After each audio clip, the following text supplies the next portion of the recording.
Olá pessoal, vamos dedicar esse vídeo à primeira discussão sobre o assunto de derivadas. Primeiramente, queria deixar claro para vocês que o material disponível no Moodle trata do conteúdo do livro de cálculo 1 do leitor. Esse livro está nas referências bibliográficas. O título do livro é Cálculo com Geometria Analítica. Bem, então vamos direto ao assunto. Primeiramente, precisamos definir o que vem a ser uma reta tangente a uma curva em um dado ponto dessa curva. Todos nós sabemos que numa circunferência nós podemos identificar pontos de tangência e traçar retas passando por esses pontos, e nesse sentido nós estaríamos com o conceito de reta tangente no ponto estando bem definido. Mas em se tratando de uma curva qualquer, fica difícil fazer a mesma definição, pois num dado ponto aqui nós teríamos uma reta que seria ao mesmo tempo tangente à curva e secante à curva. Nesse sentido, que precisamos focar em uma definição de reta tangente em um conceito local. Nesse caso, nós podemos identificar que neste ponto temos uma reta tangente, mas em um outro ponto da curva essa reta seria secante. Então o conceito de reta tangente ele envolve a ideia de localidade, a reta tangente num ponto. No caso da circunferência, se você escolhe uma reta tangente, ela passa a ser tangente à circunferência, mas a uma curva qualquer, a gente precisa dessa ideia local. Então, como vocês podem perceber, dados os dois pontos da curva, nós temos uma reta secante bem definida. Dessa forma, para quaisquer dois pontos dessa curva, nós vamos ter uma reta secante. Olhando essa figura 2, a figura 3 na verdade, vemos esse fato de uma forma mais nítida.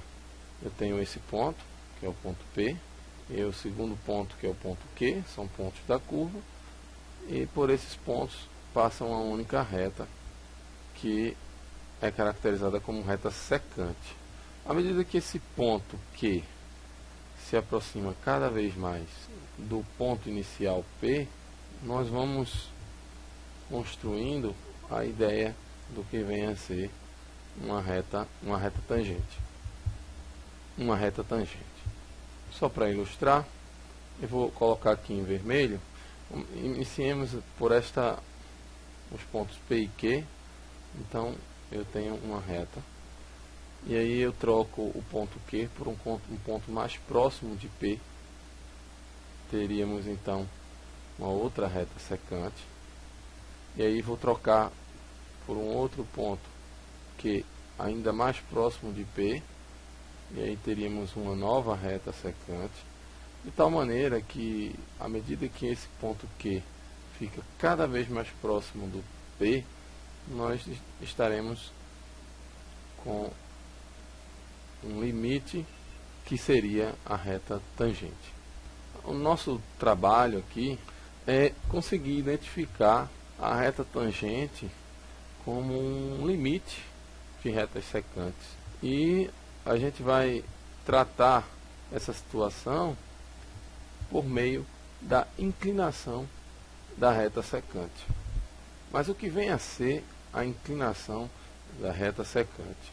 Voltando aqui para o assunto do segundo grau, a gente estuda lá uma reta por uma equação do tipo ax mais b. Chamamos o A de inclinação da reta. Então, como é que a gente obtém a inclinação dessa reta? Suponha que nós tenhamos a reta y igual a ax mais b. Observando graficamente que nós temos, vamos supor aqui que a reta seja representada por essa linha em preto. Se nós escolhermos um ponto dessa reta que nós vamos chamar de P e outro ponto que nós vamos chamar de Q, cada um desses pontos tem as coordenadas x, que eu vou chamar de x de P, x de Q, e y, que eu vou chamar de y de P e y de Q. Observe que essas distâncias aqui, que eu vou marcar em verde, são dadas exatamente por x de Q menos x de P e y de Q menos y de P. O que acontece é que a divisão desta distância por esta distância define a tangente deste ângulo θ aqui. E essa tangente é exatamente este número A. Dessa forma, nós podemos escrever que A é igual a razão de yq menos yp por xq menos xp. Se nós chamarmos yq e xq de simplesmente y e x, nós teremos a equação da reta dada por ponto inclinação. Vamos chamar aqui de y e aqui de x. De tal maneira que, se nós voltarmos esta equação para sua forma original, nós ficamos com y menos yp é igual a que multiplica x menos xp. Essa é a equação da reta em sua forma ponto inclinação. Ou seja, a reta passa pelo ponto xp, yp e tem inclinação A.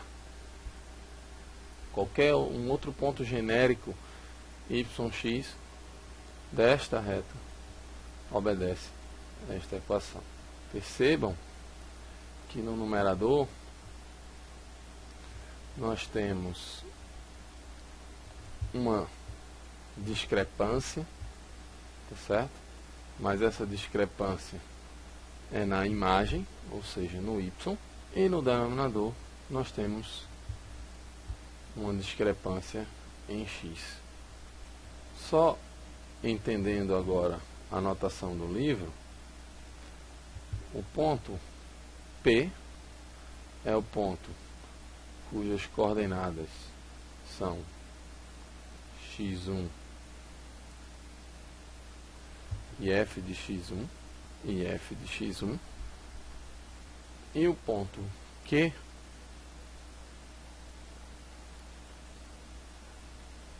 é o ponto cujas coordenadas são x2 e f de x2. A reta passa pelos pontos P e Q, cujas coordenadas são x1, f de x1, x2, f de x2. A reta secante passa pelos pontos P e Q. Dessa forma, a razão entre essa distância vertical e essa distância horizontal, onde a distância vertical é dada por f de x2 menos o f de x1, e a distância horizontal é dada por x2 menos x1, f de x2 menos f de x1 dividido por x2 menos x1, isso é também a inclinação dessa reta, que foi denotada aqui por m de PQ. E o ΔX é exatamente x2 menos x1, como descrito aqui.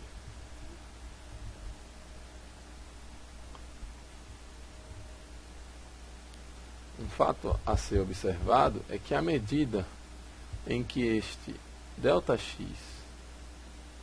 se aproxima de zero, indicando que o x2 e o x1 ficam próximos, esta inclinação tende a ser a inclinação da reta tangente no ponto P. Dessa forma, definimos a inclinação da reta tangente como sendo o limite da razão que nós especificamos anteriormente, quando a variação no x é extremamente pequena, tão pequena quanto se queira, tende a zero. Se esse limite existe, nós temos uma inclinação finita. No caso em que o limite não existe, se ele é mais ou menos infinito, a gente tem exatamente o caso onde a tangente do ângulo tende a mais ou menos infinito. Esses são os casos de retas verticais. Aqui eu tenho um exemplo do gráfico da função tangente. Perceba que quando o x tende a π sobre 2 pela direita, a função tangente tende a menos infinito. Já quando o x tende a π sobre 2 pela esquerda, a função tangente se aproxima de mais infinito. Dessa forma, nós definimos a inclinação da reta tangente partindo do limite da razão incremental, que é exatamente essa razão dada por este numerador dividido pela variação no x, ou seja, variação no y sobre variação no x, quando a variação no x tende a zero, é o limite da razão incremental. Caso esse limite seja um limite infinito, essa reta será uma reta vertical. No exemplo 1, temos a equação de uma parábola, y igual a x ao quadrado, e queremos encontrar a inclinação da reta secante que passa pelos pontos 2, 4, 3, 9, 2, 4, 2.1, 4.41, 2, 4, 2.01, 4.0401, certo? Percebam que o ponto P está fixo e o ponto Q está cada vez mais próximo do ponto P. Para calcular a inclinação, basta fazermos a variação do y contra a variação do x. No primeiro item, a variação do y é 9 menos 4. Então, 9 menos 4. Dividimos pela variação do x, 3 menos 2. Resultado dessa razão, 5. Isso é a inclinação da reta secante. No segundo item, temos a variação do y, 4,41 menos 4, e a variação do x, 2,1 menos 2. Observe que a variação do x está cada vez menor, tá certo? Resultado, 4,1. O exemplo do item C é um ponto Q cada vez mais próximo do ponto P, de tal maneira que a variação do y é 4,0401 menos 4, dividido pela variação do x, 2,01 menos 2. Perceba como a variação do x está se aproximando de zero. Ou seja, significa dizer que os pontos P e Q estão cada vez mais próximos. Vamos observar aqui o diagrama. Suponha uma curva, o ponto P e o ponto Q. O que nós estamos fazendo é começando com a reta que passa por P e Q e cada vez mais trazendo o ponto Q para perto do ponto P, até que chegamos num limite onde estamos na reta tangente. É claro que esse número pode ficar mais próximo ainda de zero, mas no limite isso vai se aproximar da inclinação da reta tangente. Vamos então calcular a derivada da função quadrática f de x igual a x ao quadrado no ponto x igual a 2. Vamos observar o seguinte: o número 2 está aqui.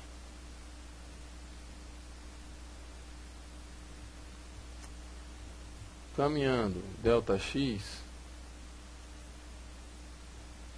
temos 2 mais ΔX.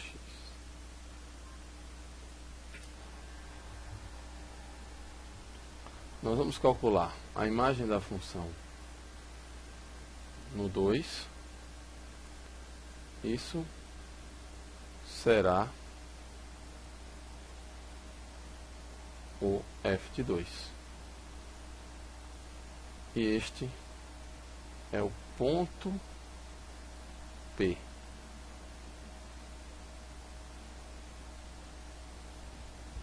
Nós vamos calcular também a imagem da função no ponto 2 mais um ΔX, que é algo que vai tender a zero, mas que no caso da reta secante não tenderá a zero.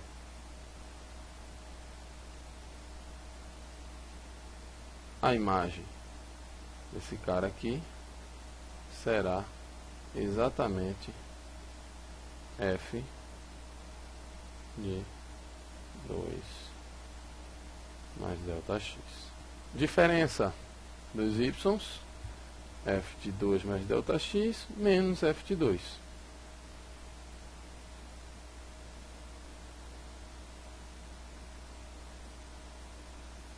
Diferença do x, 2 mais ΔX, menos 2, que é ΔX. Sendo assim,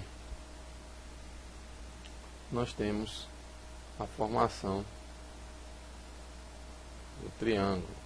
À medida que esse ΔX tende a zero, ou seja, esse ponto que está cada vez mais próximo do ponto P, ou seja, ΔX tendendo a zero, nós temos que no limite obtemos a inclinação da reta tangente. A partir de agora é um pouquinho de álgebra. F de 2 mais ΔX, f de x é igual a x ao quadrado, então f de 2 mais ΔX será 2 mais ΔX ao quadrado. F de 2 é 4, ΔX tendendo a zero. Fazendo aqui a expansão deste binômio, 4 mais 4 ΔX mais ΔX quadrado menos 4, tudo isso sobre ΔX. 4 se cancela com menos 4, e nós temos 4 ΔX mais ΔX ao quadrado sobre ΔX.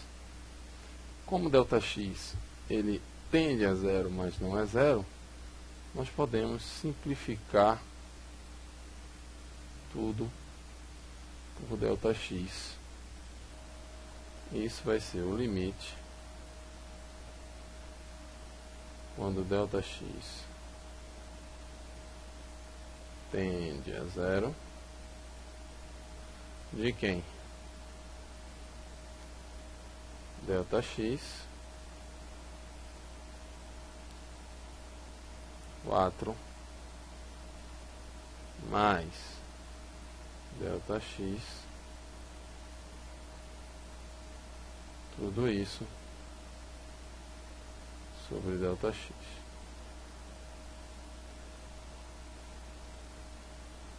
Simplificando,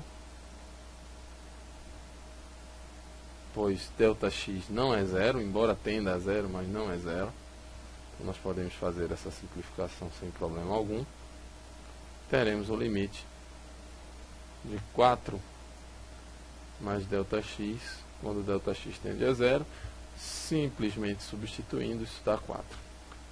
Perceba que a derivada de f de x dada por x ao quadrado no ponto x igual a 2 é igual a 4. Isso é a inclinação da reta tangente no ponto de coordenadas 2 e 4. Vamos ao exemplo 2. Ache a inclinação da reta tangente ao gráfico da função dada por y igual a x ao cubo menos 3x mais 4 num ponto genérico x1, y1. Primeiramente, nós devemos calcular a razão incremental. Se o ponto é x1, y1, devemos calcular f de x1 mais ΔX menos f de x1, tudo isso dividido por ΔX. Desenvolvendo, nós chegamos ao seguinte: f de x1 mais ΔX. Vamos trocar a expressão do x lá na função f por x1 mais ΔX. Então temos que elevar x1 mais ΔX ao cubo, tirar o triplo de x1 mais ΔX e somar 4, menos f de x1, que é x1 ao cubo menos 3x1 mais 4. O que aparece aqui é um cubo da soma. A fórmula para o cálculo do cubo da soma está aqui: x mais y ao cubo, x ao cubo, mais 3x ao quadrado y, mais 3xy ao quadrado, mais y ao cubo. Sendo assim, basta desenvolvermos x1 ao cubo, mais 3x1 quadrado, ΔX, mais 3x1 ΔX quadrado, mais ΔX ao cubo, menos 3x1, né? Menos 3 ΔX, mais 4,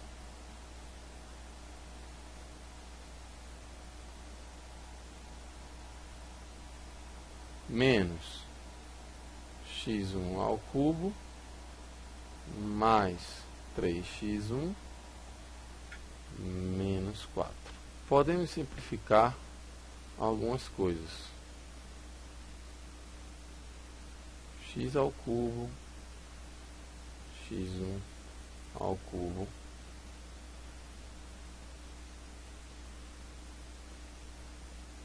menos 3x1 mais 3x1, 4 menos 4. O que sobra? 3x1 quadrado delta x mais 3x1 delta x ao quadrado mais delta x ao cubo menos 3 delta x. Tudo isso dividido por delta x. Podemos agora simplificar por delta x, porque delta x não é zero, embora tenda a zero.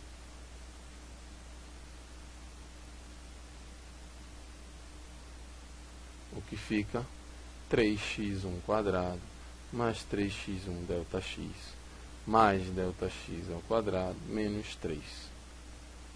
Agora é possível substituir o delta x por zero sem ter problema de ter denominador nulo. E assim caímos na expressão da derivada da função f num ponto com abscissa igual a x1. Se formos olhar a expressão da derivada e a expressão da função original, de onde foi calculada a derivada, é bem fácil a gente estabelecer uma regra para essa derivação. Esse termo se transformou em 3x1 quadrado, ou seja, pega o 3, fica na frente, o x1 que estava elevado ao cubo passa a estar elevado ao quadrado. O sinal de menos, essa constante não muda, o x1 se transformou em 1. Simplesmente o 1 que estava aqui saiu multiplicando o 3 e o x1, ao invés de estar elevado a 1, passou a estar elevado a 0, que deu 1. E o 4 se transformou em 0. Por que o 4 se transformou em 0? A gente vai depois discutir isso com mais detalhes quando a gente entender a derivada como uma taxa de variação. A taxa de variação de uma constante é 0. Vamos definir a reta normal como sendo a reta perpendicular à reta tangente, sempre pensando em um ponto de tangência. Reta tangente num ponto, reta normal à reta tangente num ponto. Bem, é muito simples para a gente obter a equação da reta normal conhecendo a equação da reta tangente. Basta que você inverta o coeficiente angular da reta tangente e multiplique por menos 1. Então, por exemplo, se a reta tangente tem inclinação 9, a reta normal vai ter inclinação menos 1 sobre 9. Isso é um resultado da geometria analítica. Eu não vou provar isso aqui, mas se vocês tiverem alguma dúvida, vocês podem perguntar isso lá nos fóruns de dúvida. Sendo assim, a definição da derivada, a derivada da função é uma função denotada por f', tal que o seu valor em qualquer número de domínio é calculado como sendo o limite da razão incremental, que é dada por f de x mais delta x menos fx, tudo isso por delta x. O limite disso, quando delta x tende a 0, é a derivada da função num ponto x. É claro que o ponto tem abscissa x e ordenada f de x. Aqui a definição de derivada. Algumas vezes a gente utiliza algumas notações para a derivada. Na verdade, nós vamos fazer isso muitas vezes.